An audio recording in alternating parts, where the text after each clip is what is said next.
Diabetes బారిన పడుతున్న వారి సంఖ్య పెరిగిపోతుంది. ప్రపంచవ్యాప్తంగా ఇది ఇప్పుడు ప్రధాన అనారోగ్య సమస్యగా మారింది. దేశ జనాభాలో ఏకంగా 15.3% మంది అంటే సుమారు 13.6 కోట్ల మంది ప్రీ డయాబెటీస్తో బాధపడుతున్నారని సర్వేలో తేలింది.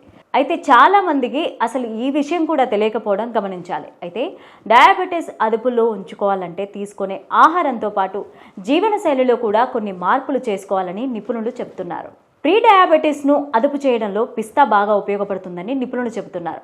మద్రాస్ డయాబెటీస్ రీసెర్చ్ ఫౌండేషన్ నిర్వహించిన పరిశోధనలో ఈ విషయం వెల్లడైంది. ప్రీ డయాబెటీస్ కేసుల్లో రక్తంలో చక్కెర స్థాయిలు సాధారణం కంటే అధికంగా ఉంటాయి. అంటే దీనిని డయాబెటీస్గా పరిగణించరు. ఇది మధుమేహానికి ముందుగా వచ్చే పరిస్థితి. దీనిని సకాలంలో నియంత్రించకపోతే మధుమేహం బారిన పడే అవకాశం ఉంది. ఇలాంటి వారు తీసుకునే ఆహారంలో పిస్తాను భాగం చేసుకోవాలని నిపుణులు చెబుతున్నారు. ఉదయం టిఫిన్ చేసే ముందు, రాత్రి భోజనానికి అరగంట ముందు కనీసం 30 గ్రాముల పిస్తా తీసుకోవాలని సూచిస్తున్నారు.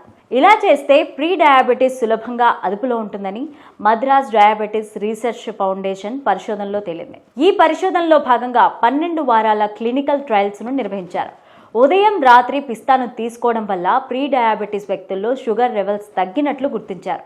మొత్తం 60 గ్రాముల పిస్తా తినే వారి బరువు పెరగకపోవడం వల్ల వారిలో షుగర్ లెవెల్స్ కూడా అదుపులో ఉండడమే అందుకు కారణమని భావిస్తున్నారు. పిస్తాలో డైటరీ ఫైబర్తో పాటు అన్సాచురేటెడ్ ఫ్యాట్ ఉండడం వల్ల ఇందులో గైనమిక్ ఇండెక్స్ కూడా చాలా తక్కువగా ఉంటుంది. అధిక ఫైబర్ కంటెంట్ కారణంగా ఇది ఆకలిని